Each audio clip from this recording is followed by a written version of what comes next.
Ross, thank you, Mitch. And next we have Dennis Boyd, our chair-elect and permitting task force chair. Afternoon, Mitch. Dennis.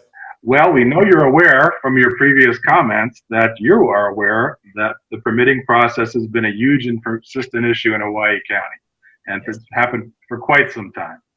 And that the Chamber has designated permitting reform as one of its 3 focus areas. And we're glad that you've heard that. I have 2 questions about this. You mentioned previously some items. Can you elaborate on how you will address the long delays in getting a county building permit? Absolutely. Thank you for asking. There's a couple of things that are going on right now. The county is using 3 different computer systems. And they're using 3 different computer systems because it was difficult to transfer over everything that they did.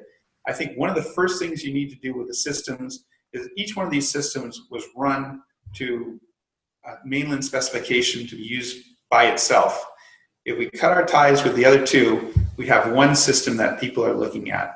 Next, as I've looked at how other mayors have looked at this problem, they've looked at systems, they've looked at moving people around. I think the biggest problem we have with our permitting system is that there's no accountability and there's no way to hold people, or they don't hold people accountable.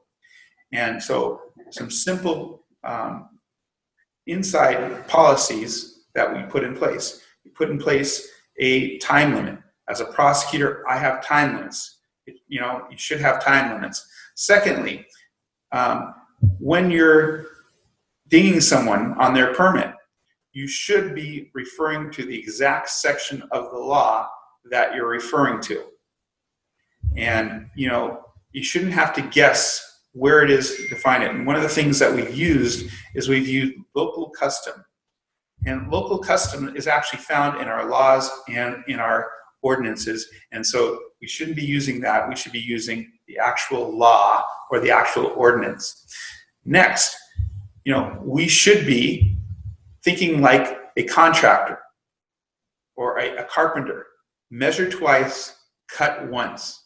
And so when you go in, if you get your changes, the county should be held, or someone should be held responsible for not having to go back and make more changes. I've called it the 1 bite of the apple rule, but it's more an internal policy that if you have to come back and somebody's adding something else on, somebody should be getting rid of it for either missing it or not including it. So that there could save a lot of time, because I've heard from people who've gone back 12, 13, 14 times with new changes that they're having to make.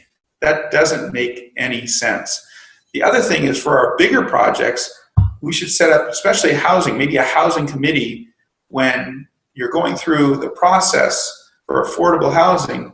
Have the person that's developing it meet with the department heads, the mayor, and do their pitch, find out what changes need to be made. This was done a long time ago in Yanashiro's administration.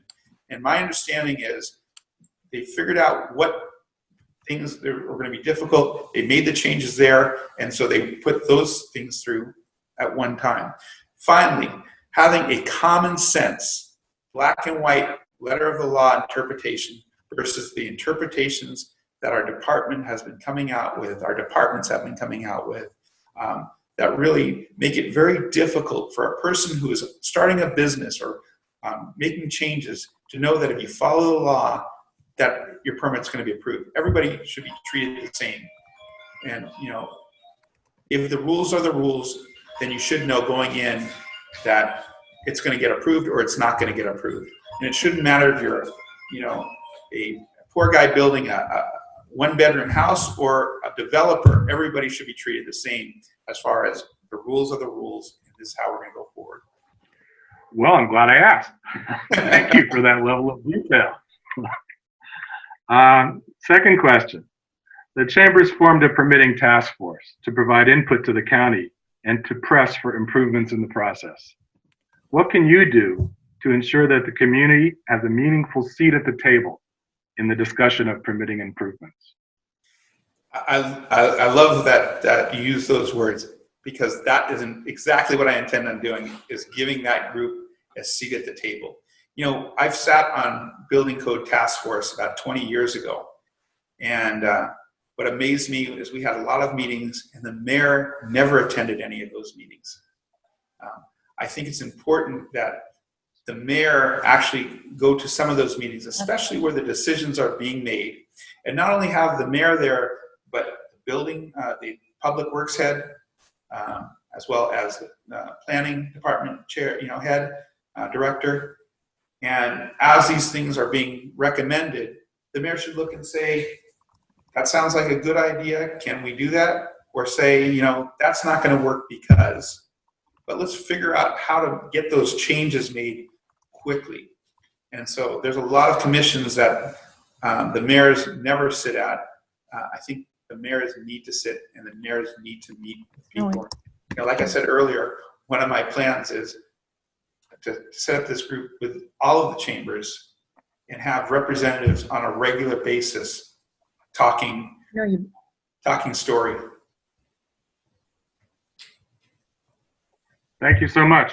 Appreciate it.